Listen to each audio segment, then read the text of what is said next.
Hello friends, welcome to our new session of Commerce Plus 2, Lesson 20, Liberalization, Privatization and Globalization. Dash is a result of new industrial policy which abolished the license system, that is liberalization. Dash means permitting the private sector to set up industries which were previously reserved for public sector, that is privatization. Dash ownership makes bold management decisions due to the strong foundation in the international level, that is private ownership. Dash result from the removal of barriers between national economies to encourage the flow of goods, services, capital and labor, that is globalization. New economic policy was introduced in the year 1991. You move on to very short answer. State the branches of new economic policy. There are three dimensions of new economic policy: liberalization, privatization and globalization. So they ask state the branches, so you have to write this three heading, that is enough. Liberalization, privatization and globalization. What is privatization? Privatization is the incidence or process of transferring ownership of a business enterprise, agency or public service from the government to the private sector. So, transfer the ownership of a business enterprise from public to private. That is known as privatization. Mention any two disadvantages of liberalization: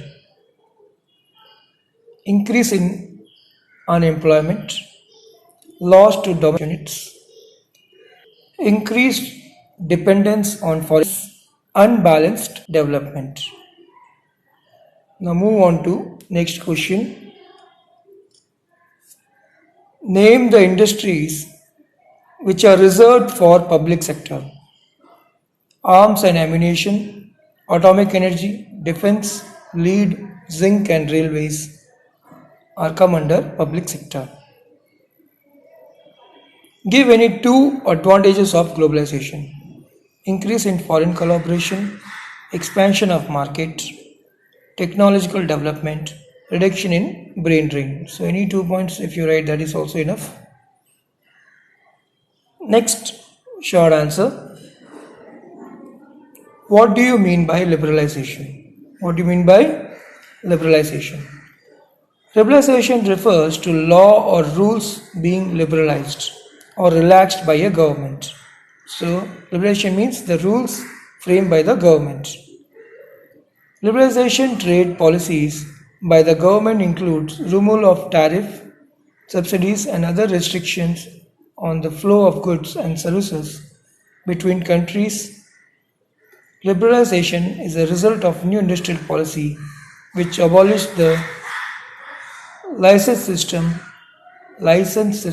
or license Raj.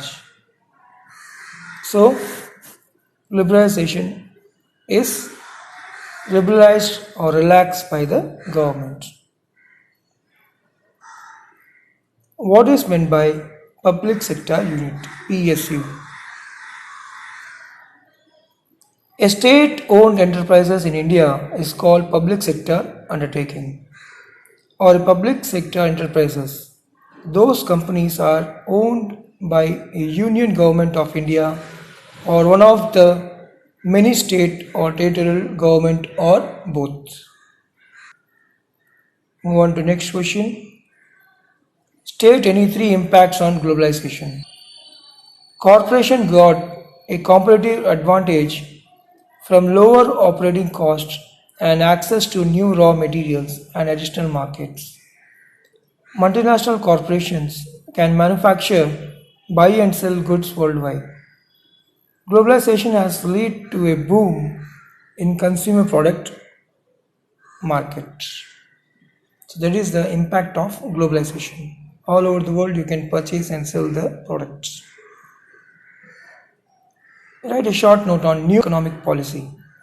India agreed to the conditions of World Bank and IMF and announced new economic policy, that is NEP, which consists of wide range of economic reforms. This new set of economic reforms is commonly known as the LPG or liberalization, privatization and globalization model. Now move on to long answer. First question. Explain the advantages and disadvantages of liberalization. Liberalization means relaxation of various government restrictions in the area of social and economic policy in order to make economies free to enter in the market and establish their venture in the country. Now, advantages. Increase in foreign investment. If a country liberalizes its trade, it will make the country more attractive for inward investment. Next point, increase the foreign exchange reserve. Relaxation in the regulation covering foreign investment and foreign exchange has paved way for easy access to foreign capital. Increase in consumption. Liberalization increases the number of goods available for consumption within a country due to increase in production. Control over price. The removal of tariff barriers can lead to lower prices for consumers. This would be particularly a benefit for countries who are importers. Now move on to disadvantages. Increase in unemployment. Trade liberalization often leads to a shift in the balance of an economy.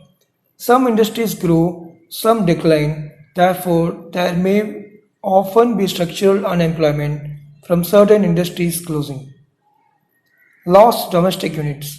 With fewer entry restrictions, it has been possible for many entrants to make inroads into the country, which poses a threat and competition to the existing domestic units.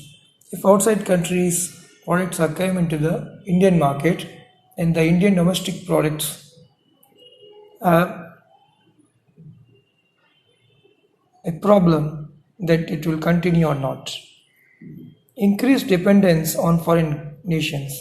Trade liberalization means firms will face greater competition from abroad. Unbalanced development. Trade liberalization may be damaging for developing economies. The trade liberalization often benefits developed countries rather than developing countries. Now move on to next essay. Explain the impact of LPG on Indian economy. Impact of liberalization.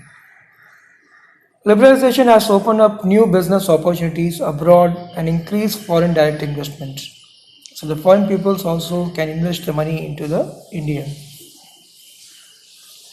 It becomes very easy to obtain loans from banks for business expansion. Foreign collaboration is the latest outcome of liberalization. Number of multinational companies started operating worldwide, including India. Impact of privatization. Privatization has a positive impact on the financial growth by decreasing the deficits and debts. Increase in the efficiency of government undertakings. Provide better goods and services to the consumers, making way for foreign direct investment. Impact of globalization. This separately asked in March 2020 paper. Corporation got a competitive advantages from lower operating costs and access to a new raw materials and additional markets. Multinational corporations, MNC, can manufacture, buy and sell goods worldwide. Globalization has led to a boom in consumer products market. The advent of foreign companies and growth in economy has led to job creation. So overall, Globalization means you can purchase and sell the product anywhere in the country and the world. So up to this we complete our this session.